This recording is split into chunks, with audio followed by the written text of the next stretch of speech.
Good morning.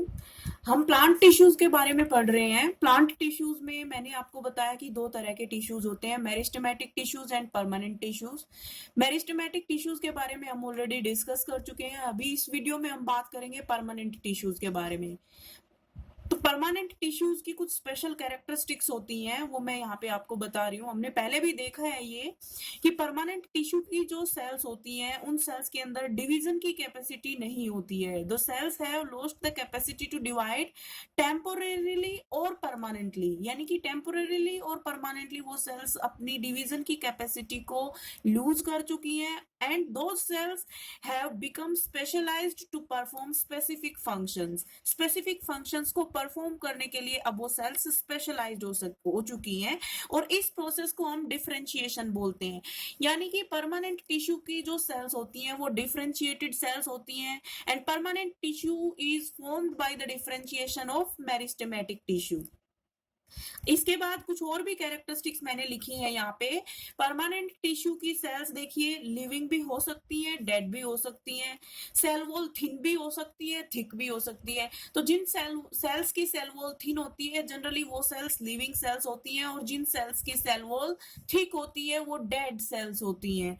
इसके अलावा shape की अगर बात करें, साइज की अगर बात करें, तो इन सेल्स का शेप और साइज जनरली फिक्स्ड होता है, वेरिएबल नहीं होता है। और इनके अंदर, अभी मैंने फिर से रिपीट कर रही हूँ यहाँ पे, कि इनके अंदर डिवीजन की कैपेसिटी इधर टोटली एब्सेंट और इट इज पुअर। और सेल्स के बीच में जो स्पेस होता है, जिसको हम इंटरसेलुलर स्पेसिस बोलते हैं, वो स्पेसिस भी इनके अंदर प्रेजेंट होते हैं, और एब्सेंट भी हो सकते हैं। कुछ केसेस में हम देखेंगे आगे एब्सेंट भी होते हैं। अब क्लासिफिकेशन देखिए परमानेंट टिश्यू का। परमानेंट टिश्यू दो टाइप का है, simple permanent tissue and complex या compound permanent tissue. Simple permanent tissue के बारे में आज के वीडियो में बात करेंगे। कंपाउंड परमानेंट टिश्यू के बारे में हम नेक्स्ट वीडियो में डिस्कस करेंगे। सिंपल परमानेंट टिश्यू तीन टाइप का है, पेरेन्काइमा, कोलेन्काइमा एंड स्क्लेरेन्काइमा। तीनों के बारे में वन बाय वन हम पढ़ेंगे, तीनों की कैरेक्टरिस्टिक्स पढ़ेंगे, प्लांट के अंदर क्या लोकेशन है वो पढ़ेंगे, और फंक्शन क्या है वो भी पढ़ेंगे। सबसे पहले हम बात करते हैं सिंपल परमानेंट टिश्यू का मतलब। समझिए आप पहले, देखिए परमानेंट का मतलब तो सिंपल सा ये हो गया कि इस टिश्यू के अंदर जो सेल्स हैं वो कैपेसिटी डिवाइड करने की अपनी कैपेसिटी को लूज कर चुकी हैं, और वो स्पेशलाइज्ड हो गई हैं कुछ फंक्शंस को परफॉर्म करने के लिए। सिंपल का मतलब यहाँ पे ये है कि इस टिश्यू में सभी सेल्स केवल एक ही टाइप की होंगी। तो सिंपल परमानेंट टिश्यू में फर्स्ट जो टाइप है वो है पेरेन्काइमा। पेरेन्काइमा के देखिए, इसके और दूसरे नाम से भी इसको पुकारा जाता है, दूसरे नाम से भी इसको जाना जाता है। अदर नेम्स क्या है पेरेन्काइमा के? इसको फिलिंग टिश्यू भी कहते हैं या पैकिंग टिश्यू भी कहते हैं, क्योंकि प्लांट में जहां भी कहीं स्पेसिस एम्प्टी होते हैं वहां ये टिश्यू प्रेजेंट होता है। इसको स्पॉन्जी टिश्यू भी कहते हैं क्योंकि ये बहुत सॉफ्ट होता है। इसको एम्ब्रियोनिक टिश्यू भी कहते हैं क्योंकि ये सबसे पहला टिश्यू है एम्ब्रियो में जो ये फॉर्म होता है। और स्टोरेज टिश्यू भी कहते हैं क्योंकि ये इसका काम होता है कोई अपने अंदर फूड या किसी और प्रकार के मटेरियल को स्टोर करना। और इसको यूनिवर्सल टिश्यू भी कहते हैं। यूनिवर्सल टिश्यू इसलिए कहते हैं क्योंकि ये प्लांट के अंदर it is present everywhere. Characteristics समझिए इसकी। सबसे बेसिक और फंडामेंटल टिश्यू होता है ये। इसकी सेल्स लिविंग होती है, और सेल्स आइसोडायमेट्रिक होती हैं, यानी सेल्स का डायमीटर सेम होता है। और हमेशा याद रखिए पेरेन्काइमा की सेल्स लिविंग होती हैं। सेल्स के बीच में इंटरसेल्यूलर स्पेसिस प्रेजेंट होते हैं। सेल्स का साइटोप्लाज्म लिविंग होता है और डेंस होता है। लोकेशन की अगर हम बात करें तो ये टिश्यू पूरे सेल के, पूरे प्लांट के अंदर डिस्ट्रीब्यूटेड होता है। प्लांट के हर रीजन में लगभग ये पाया जाता है, जैसे कोर्टेक्स में, पिथ में, मीजोफिल में, फ्रूट के पल्प में, हर जगह ये प्रेजेंट होता है। फंक्शंस मैंने यहाँ पे इसके कुछ लिखे हुए हैं। सबसे इंपॉर्टेंट फंक्शन पेरेन्काइमा का होता है स्टोरेज ऑफ फूड। ये फूड को स्टोर करने का काम करता है। तो फूड को स्टोर करने वाले टिश्यूज के वैक्यूल्स जो होते हैं, उनकी सेल्स के वैक्यूल्स जो होते हैं वो लार्ज होते हैं, क्योंकि वैक्यूल का काम है स्टोरेज का। फूड के अलावा कुछ और भी प्रोडक्ट्स हैं जिसको ये स्टोर करता है, जैसे कि गम्स, टेनिन्स और रेजिन्स, इनऑर्गेनिक क्रिस्टल्स, ये सब। यहाँ पे मैंने कुछ मॉडिफाइड फॉर्म्स लिखी है पेरेन्काइमा की। अगर पेरेन्काइमा मॉडिफाई हो जाए और वो अपने अंदर क्लोरोफिल पिगमेंट को स्टोर करे और फोटोसिंथेसिस में हेल्प करे, तो ऐसे पेरेन्काइमा को बोलते हैं क्लोरेन्काइमा। इसके बाद नेक्स्ट है, देखिए एक्वेटिक प्लांट्स जो होते हैं उनको वाटर के सरफेस पे फ्लोट करना होता है, और कोई भी चीज फ्लोट तब करती है जब उसके ऊपर किसी भी प्रकार की बॉयंसी लगती है। तो पेरेन्काइमा के अंदर अगर बड़े बड़े एयर या गैस कैविटीज फॉर्म हो जाएं जो कि अपने अंदर एयर या गैस को स्टोर करके रखें ताकि एक्वेटिक प्लांट्स को वो बॉयंसी प्रोवाइड कर सकें, ऐसे पेरेन्काइमा को बोला जाता है एरेन्काइमा। तो क्लोरेन्काइमा और एरेन्काइमा ये दो स्पेशल टाइप के पेरेन्काइमा। इसके बाद नेक्स्ट बात करते हैं दूसरे टाइप के सिंपल परमानेंट टिश्यू की, जो है कोलेनकाइमा। कोलेनकाइमा का दूसरा नाम, कोलेनकाइमा जो है ये मेन मैकेनिकल टिश्यू है। इसके अलावा कोलेनकाइमा का मैं यहाँ पे एक और नाम लिख रही हूं, इसको फ्लेक्सिबल टिश्यू भी कहा जाता है। फ्लेक्सिबल टिश्यू ये इसका अदर नेम है। तो मेन मैकेनिकल टिश्यू भी है ये और फ्लेक्सिबल टिश्यू भी है। इसकी कैरेक्टरिस्टिक्स देखिए, कोलेनकाइमा की सेल्स भी लिविंग होती हैं पेरेन्काइमा की ही तरह। इसकी सेल्स की शेप या तो इलोंगेटेड होगी या एंगुलर होगी। सेल वॉल थिक होगी, और थिकनेस केवल हम देखेंगे कि पूरी सेल वॉल थिक ना होके सेल वॉल के केवल कॉर्नर्स जो होते हैं वो थिक होते हैं।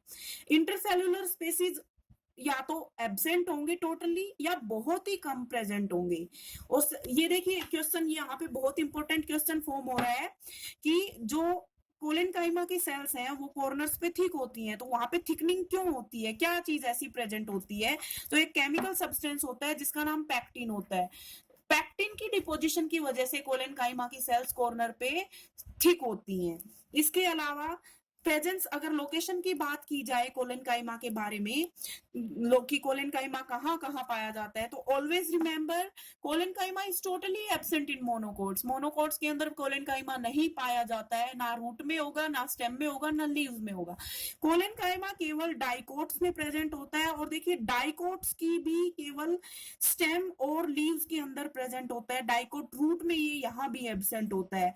और ये क्योंकि फ्लेक्सिबल टिश्यू है तो ये प्लांट के फ्लेक्सिबल पार्ट्स में पाया जाता है। फंक्शंस की बात जहां पे हम करेंगे, तो कोलेनकाइमा का फंक्शन होता है प्लांट को फ्लेक्सिबिलिटी प्रोवाइड करना।